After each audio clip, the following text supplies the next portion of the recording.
नागपुर शहर के वाटोड़ा थाना क्षेत्र में पुलिस द्वारा चलाए जा रहे ऑपरेशन थंडर के तहत बड़ी कार्रवाई की गई है। 26 फरवरी 2026 को चांदमारी बस डिपो परिसर में गश्त के दौरान डीबी स्टाफ को गुप्त सूचना मिली कि एक युवक मादक पदार्थ के साथ मौजूद है। सूचना के आधार पर पुलिस टीम ने तत्काल कार्रवाई करते हुए संदिग्ध को हिरासत में ले लिया। आरोपी की पहचान सचिन महादेवराव वासनिक निवासी दर्शन कॉलोनी नागपुर के रूप में हुई है। तलाशी के दौरान उसकी एक्टिवा मोपेड से 15.22 ग्राम एमडी पाउडर बरामद किया गया, जिसकी कीमत लगभग 1,50,220 रुपए बताई गई है।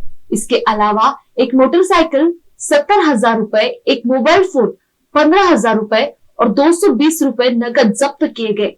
कुल मिलाकर 2,35,440 रुपए का माल जब्त किया गया है। इस मामले में एनडीपीएस एक्ट के तहत अपराध दर्ज किया गया है।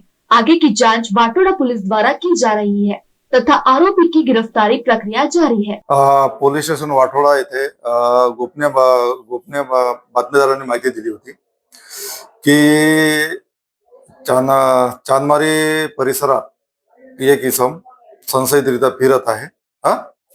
तर त्याच्या माहितीवरून आम्ही सोबत पोलीस उपनिरीक्षक पाटील साहेब व स्टाफ असे चांदमारी बस डेपो वाटोळा नागपूर येथे गेलो आणि त्या ठिकाणी जाऊन पाहणी केली असता तर एक 35 ते 40 वर्ष वयोगटाचा इसम हा संशयितरित्या पांढऱ्या रंगाची ऍक्टिवा वाहनाने फिरताना दिसून आला। त्याचा पाठलाग केला तर तो चांदमारी बस डेपो या ठिकाणी जाऊन गेला। तो त्या ठिकाणी आपण त्याच्याकडे गेलो असता तो ऍक्टिवा मोपेडवरील इसम पडून जाण्याच्या तयारी असताना जागीच घेराव करून त्याला थांबविलं। त्याच्याकडे त्याची तलाशी घेतली असता त्याच्या ताब्यातून एकूण 15.22 ग्राम एमडी ड्रग्स पावडर, किंमत अंदाजे 1,50,220 रुपयाचा आणि एक मोबाईल 15,000 रुपयाचा, तसेच रोख रक्कम 220 रुपये, तसेच ऍक्टिवा मोपेड किंमत 70,000 रुपयाचा, एकूण 2,35,440 रुपयाचा मुद्देमाल असा मिळून आलेला आहे।